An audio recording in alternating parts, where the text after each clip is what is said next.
De los abogados, vamos a recibir a ella que nos va a estar acompañando, por supuesto, también aquí en el programa, Alejandra Garín. Doctora, ¿cómo estás? Un fuerte aplauso. Vamos a saludarnos así, nos saludamos así. Y que realmente tan importante este tema que vamos a hablar, ¿no? Especialista en Derecho de Familia de los chicos.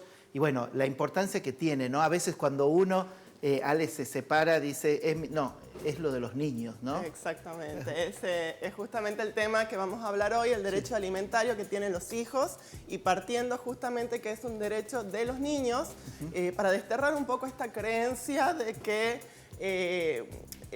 si yo le paso a mi expareja dinero, mi expareja lo va a usar para lo que quiere y no para mis hijos, como si los hijos no comieran, no tuvieran gastos. Por supuesto, no vivieran en esa casa, ¿no? Exactamente. Que por ahí pasa esa Entonces, cosa. cuando hablamos dentro del derecho de familia, del derecho alimentario, lo que estamos diciendo es que es un derecho que tienen los niños a recibir estos alimentos, y un padre que incumple la cuota alimentaria es un padre que está desatendiendo o restándole calidad de vida a esos hijos. Claro, en este gráfico se ve, ¿no es cierto? Claro, ambos padres, ¿qué es lo que pasa? Padres. Sí. Es decir, cuando se separan, ambos padres tienen la obligación de contribuir alimentariamente a sus hijos.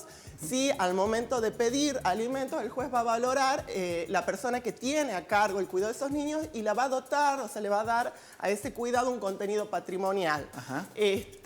También lo que tenemos que tener en cuenta es que a los abuelos le podemos pedir alimentos. No es únicamente al padre, pero el abuelo es subsidiario. ¿Qué quiere decir? Que yo puedo en una demanda, en una primera demanda, demandar al padre y a los abuelos para que me fijen alimentos a favor de un niño. Ahí te digo, Alejandra, a ver, ¿qué pasa? ¿Por qué se demanda al abuelo? ¿Porque el padre no tiene un sueldo registrado? ¿Porque el padre tiene una empresa y que no figura a nombre de él? ¿Cómo se hace esa parte? Generalmente, demandar a los abuelos se lo hace subsidiariamente como una garantía ante el incumplimiento del padre. Se prefiere, hay casos donde el padre tiene una solvencia o no hay problema y no se busca demandar a los abuelos, y hay otras veces que como garantía se busca demandar a los abuelos, quizás porque el padre no tiene recibo de sueldo y los abuelos sí tienen una buena jubilación o un buen recibo de sueldo. Bien. Lo que hay que tener en cuenta es que en la sentencia el juez le va a fijar alimentos a ambos, pero va a decir, primero, el primero que está obligado a pagar es el padre. Si el padre 2 o 3 cuotas incumple, ahí pasa el abuelo a quedar obligado y a pasar las cuotas que el juez le haya fijado. Bien. Las cuotas que le van a fijar al abuelo no son las mismas que al padre. Al abuelo o los abuelos, porque se puede demandar a los dos, siempre se le fija un poco menos, porque su obligación es por la solidaridad familiar, no por ser padre. Claro. Siempre como vos decís, recordemos que los hijos son los que necesitan Exactamente, sí. Los alimentos son para los hijos. Y eso otra cuestión para tener en cuenta es que a los abuelos sí se le puede, que es muy común pensar, bueno, pero yo tengo una jubilación, no me van a embargar. Por alimentos las jubilaciones sí se pueden embargar, o sea que no es que el abuelo va a zafar de alguna manera por tener una jubilación. Bien. Obviamente hay casos y casos y cada uno se analiza. Bien. ¿De quién es el derecho? Decíamos de los niños, pero lo puedo pedir incluso la mujer embarazada, es decir, a la persona por nacer le corresponden alimentos, nada más que en este caso tengo que convencer al juez de que a la persona que le estoy reclamando es el padre biológico. Claro. Y eso es acreditando quizás que estoy casada con esa persona, o que al momento que estoy conviviendo, o tenemos otros hijos en común. Entonces, si convenzo al juez de eso, el juez le otorga alimentos durante el embarazo a la mujer. Claro, eso hablamos por ahí cuando o no es una pareja consolidada, queda embarazada, naturalmente se borra la otra persona, como se dice. Eso es lo que provoca. Puede haber una demanda ahí. Puede haber una demanda, pero lo tengo que convencer al juez con testigos, con pruebas de que ese hijo, o sea, de que hubo una relación de la que quedé embarazada. Perfecto. Es lo que tenemos que tener en cuenta. Bien. Cuando el hijo está reconocido, desde que nace hasta los 21 años, puedo pedir alimentos y basta con tener el acta de nacimiento. Tiene que ser un acta de nacimiento legalizada de los últimos 6 meses, original. Y con eso ya puedo pedir, porque los gastos de mantenimiento o de manutención de un hijo se presumen. Ahora, si mi hijo tiene una determinada discapacidad o una enfermedad que me irrogue gastos mayores, sí le tengo que acreditar al juez eso para que el juez me aumente un poco el porcentaje. También hay que tener en cuenta que de los 21 a los 25 años también corresponden alimentos, pero ya tengo que acreditar dos situaciones que son obligatorias ambas.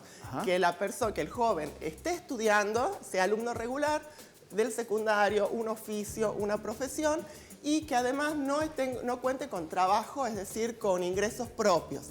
Si uno de los dos requisitos falta, entonces los alimentos no proceden. Bien. Y lo puede pedir al alimento tanto la persona, el niño con su abogado, o hasta los 25 años el progenitor que está a cargo o que está conviviendo con ese hijo. Con este hijo. Cualquiera de los dos lo puede pedir. Bien. Para tener en cuenta, los alimentos comprenden los gastos ordinarios, es decir, cuando el juez fija una cuota alimentaria, me va a cubrir los gastos ordinarios, que son comida, habitación, es decir, vivienda, gastos asistenciales, etcétera. Pero hay gastos que no se pueden tener, no se pueden prever. O no se pueden prever, exactamente. Sale como vos lo tenés en este ejemplo, un viaje de estudio. O una enfermedad grave que genere gastos superiores. Entonces, la doctrina o la jurisprudencia lo llama gastos extraordinarios, y se entiende que cada padre tiene que pasar un 50% o cubrir un 50% de esos gastos. Si pasamos a la próxima placa. A la próxima placa, sí. Y esto es la cuota alimentaria. Cuando comenzamos a hablar del proceso de alimentos, lo que tenemos que tener en cuenta, en primer lugar, es que lo mejor que se puede hacer dentro del proceso de familia, dentro del derecho de las familias, es tratar de que las parejas, cuando se rompe el vínculo, acuerden de manera privada y realicen un convenio y lo presenten al juez para que... Es más rápido. Es más rápido y es más barato, bien, tanto en lo emocional como en lo económico. Bien. ¿Por qué? Porque me ahorro todo el proceso de estar probando, etcétera, y además hay que tener en cuenta un principio: el alimentante siempre paga. Entonces, si me someto a un juicio de alimentos, voy a tener que pagar las costas del juicio, y es bastante caro. Bien. Entonces, la idea es que las partes se pongan de acuerdo. Ahora, si no me puedo poner de acuerdo, entonces inicio el juicio de alimentos.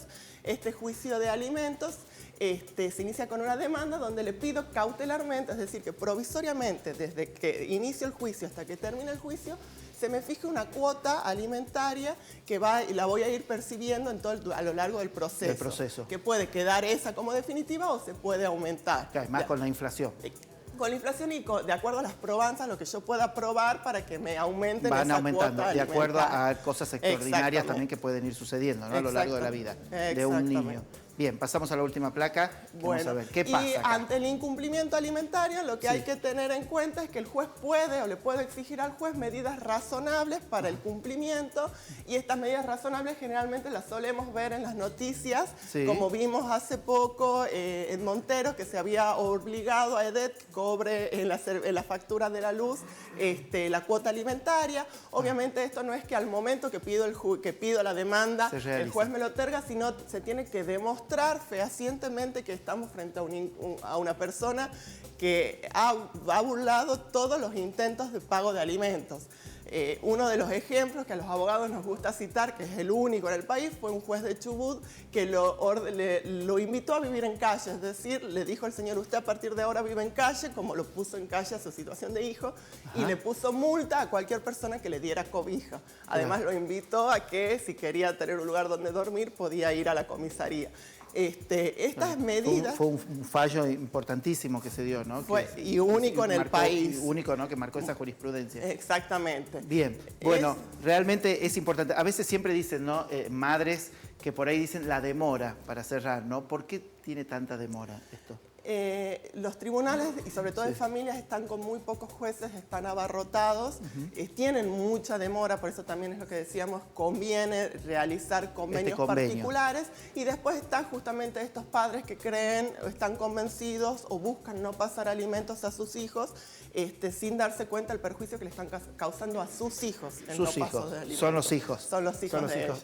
Bueno, Ale, pasó la primera. Bueno, ella nos va a estar acompañando, por supuesto ustedes se pueden comunicar a las redes del 8 y ahí va a seguir respondiendo Alejandra y vamos a tener más temas sobre lo que tiene que ver derecho de familia y la niñez. Gracias. Gracias a vos.